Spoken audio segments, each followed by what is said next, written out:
Hi, welcome back to How to Be a Working Comic. I'm Dave Schwensen. I'm author of the book, How to Be a Working Comic. Yeah, I thought I'd put that picture up there instead of me holding up the book like I normally do because I like to shake things up a little bit. And speaking of shaking things up, I received a message today on Facebook. I printed it out because I don't have my computer in front of me right now. And it got me thinking about shaking things up on the comedy stage, maybe doing some characters, something different, something unique. But let me read this to you. Dave, I was thinking of a concept of a motivational speaker who can't get hired. So he takes advantage of captive audiences at comedy clubs to share his unsolicited advice. Have you seen this act before? Thanks. Well, I wrote back, and to be honest with you, I have seen the act before. Remember Chris Farley is the motivational speaker on Saturday Night Live?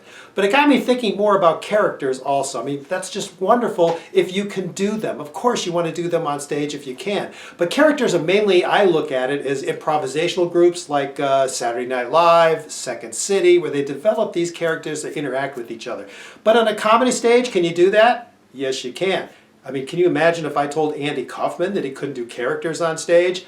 But the thing is, when you do a character, you've got to make it believable. You've got to become that character. I've heard stories about Andy Kaufman. I know people who actually worked with him. Matter of fact, when he first walked into the Improv in Los Angeles, he was doing his foreign man bit, and Bud Friedman actually thought it was a foreign guy until Andy went on stage and did his Elvis impersonation, and everybody realized he was putting them on. I would like to imitate for you the Elvis Presley.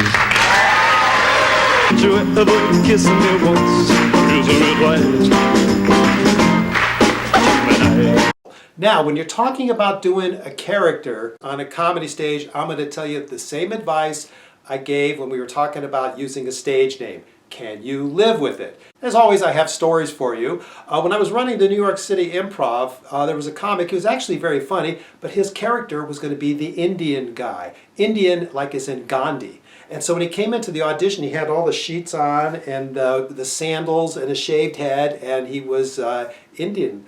And he passed the audition, but the deal is that's who passed. Not him as the comedian, the character passed. So every time he had a spot, that's how he had to show up. And of course, we didn't have a dressing room. So you come in as you're going to go on. So I remember in the middle of winter, he would walk in with his winter coat on over all these sheets he was pulling up that had been dragging in the slush and the snow. And he had rubber boots on, carrying his sandals. He was pretty fed up with it by that time. Another example I have is when I was working in Los Angeles. We had a female comedian out there who had been a beauty pageant queen. I mean, she had the gown, she had the sash, she had the crown, and she thought that'd be very funny for her character in a comedy club doing stand-up. So that's who passed our audition. So every time she showed up, she had to bring this big gown with her, the sash and the crown, and you know, it sounds like it's fun for a week or two, but imagine doing that year after year to sustain your career. And finally, one last story for those of you still thinking about doing this and thinking about it being as outrageous as you can.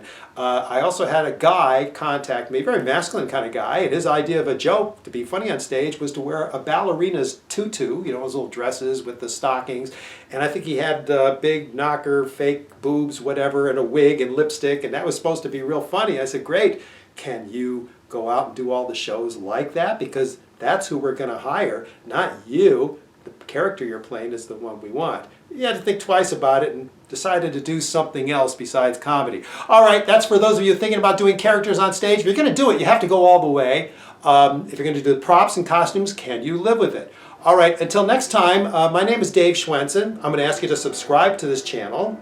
I want to know if these videos are helpful for you. It's called How to Be a Working Comic. And again, until next time, keep laughing. Don't you ever kiss me once,